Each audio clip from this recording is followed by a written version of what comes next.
Karibu Golden Set Film Movie kwa lugha nyepesi. Episode ya kwanza ya The Book of Negroes inaanza na Aminata Diallo mzee kutoa ushuhuda London mwaka 1807, kabla ya kusimulia utekaji wake kijijini Afrika Magharibi. Naitwa Aminata Diallo, mtoto wa Mamadou Diallo na Sira Coulibaly. Nimezaliwa katika kijiji cha Bayonne, wengine wanaita Guinea. Nilipafahamu nilipokuwa mdogo. Story nayosimulia naikumbuka vizuri. Baada ya kuzaliwa tuliendelea maisha kama kawaida nikiwa na wazazi wangu wote wawili. Kijiji kila mmoja analikuwa anajishughulisha na shughuli mbalimbali za kijamii. Baba yangu ni mtu pekee kijijini aliyeweza kushika kichwani Quran. Nilijifunza pia jinsia ya kusoma na kukielewa Kiarabu. Kila nilichoandika alikuwa anapenda nikitamke Allah Akbar. Pia bab alinifundisha kujiamini na kuwa na hisia, hata kama nikifungwa kitambaa nitambue njia ni wapi hasa natakiwa kwenda. Jelly ni mtu pekee aliyekuwa na maono na kuendeleza kijiji chetu na kuwa na ujasiri wa kila kitu. Mimi pia nilikuwa na ndoto ya kuwa kama yeye, kama tulivyosimuliwa na babu zetu. Siku moja nilishuhudia tukio la kikatili la kuvamiwa nikiwa na baba pamoja na mama, huku nikichukuliwa kama mtumwa. Tukio hilo liliniuma sana na tukio nisilokuja kulisahau.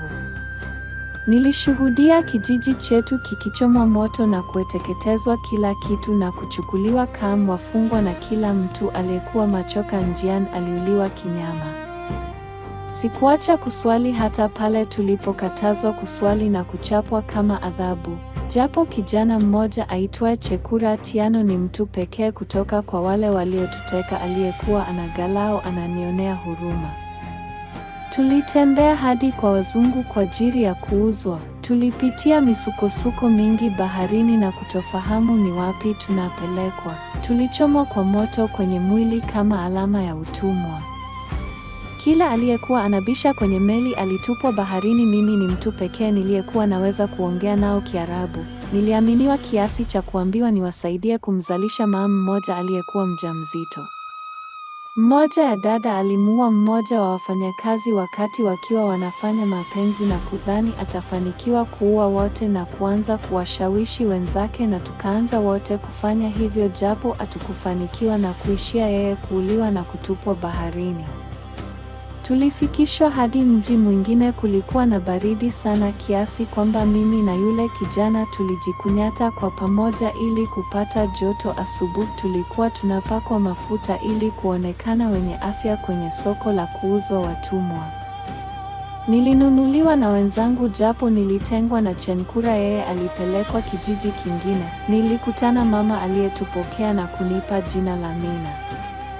Baada ya miaka kadhaa nilikuwa na umri wa kuwa mdada, na hapo ndo mwisho wa episode ya moja ya The Book of Negroes. Episode ya pili inafunguka nikiwa na mama na nyeitwa Georgia aliyenipokea, na moja ya onyo alionipa ni kukaa mbali na jamaa mmoja mzungu anaitwa Bukra.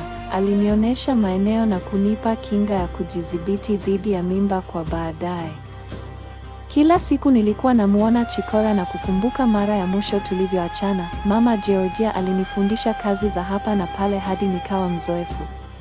Mmoja ya mke wa mfalme alikuwa ananipenda na pia alikuwa ananiuliza baadhi ya maswali kuhusu elimu yangu ya kujua kusoma na kuandika. Yule mzungu niliyekuwa nanywa na Mam Georgia nikae mbali naye ndo aliyekuwa kashaanza kunitamani, japo sikumtaka hata kidogo. Nilifanikiwa kukutana na Chikula baada ya muda mrefu na nilifurahi sana. Baadaye yule mzungu Bukra alitaka kunibaka na alifanikiwa kwa hilo. Mama Georgia alisema hata kama kafanya hivyo hakuna kitakachotokea. Nilipenda sana kukutana na Chikura wakati wa usiku ili mtu yeyote asituone, maana ni hatari kwa mwingine kutuona. Baada ya muda mimba ilikuwa kubwa na yule mzungu akazani ni mtoto wa kwake na kutaka anachotaka yeye kwa amri yake. Alininyoa nywele zote mbele za watu. Nilifanikiwa kujifungua mtoto wa kike, japo mimi ndo najua kuwa mtoto huyu baba ake ni Chikura na ndo alikuja pia kumuona mtoto.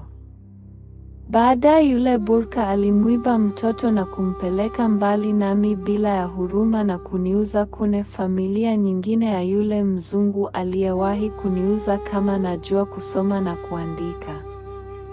Yule mzungu Mrslindo alitamani niwe na faraha na kumwangalia wakati wote alipokuwa na ujauzito, hata nipomshirikisha jambo la mtoto wangu alitaka akamchukue. Nilienda hadi kwenye familia iliyochukua mtoto wangu, nikaamua kumchukua kinguvu baada ya kunikatalia. Nilipoenda kuangalia nikakuta mtoto si mwenyewe, nikabakia na Mrslindo hadi alipojifungua mtoto wa kiume. Yule bosi wangu alipata ugonjwa wa kutoka vipele kama majipu mwili mzima hadi mtoto, na aliniambia kuwa ameshindwa kumpata mtoto aliyeuzwa na kuwa yeye kwa sasa anaumwa. Nilikuja kujua kuwa mume wake Mrslindo ndo alishirikiana na Mrburka kumuuza mtoto wangu. Huu ndo mwisho wa episode ya 2. Episode ya 3 natambulishwa kwenye nyumba iliyopo mjini na mume wa Lindo na kukutana na kijana wa jamii yangu akiitwa Mfrancis na kuniambia ipo siku utumwa utaisha. Baadaye mji ule ulikuwa na vita ya wazungu na wenyeji, kila mtu akitaka uhuru.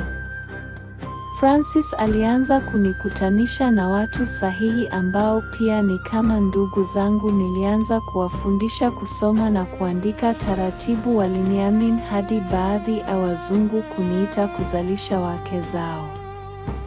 Vita ya baina yetu na wazungu iliendelea na kutokata tamaa na kuamini ipo siku tutakuwa huru kwa namna yoyote ile, na huu ndo mwisho wa episode ya 3. Usisahau kusubscribe kwa mwendelezo wa episode ya 4 hadi ya 6.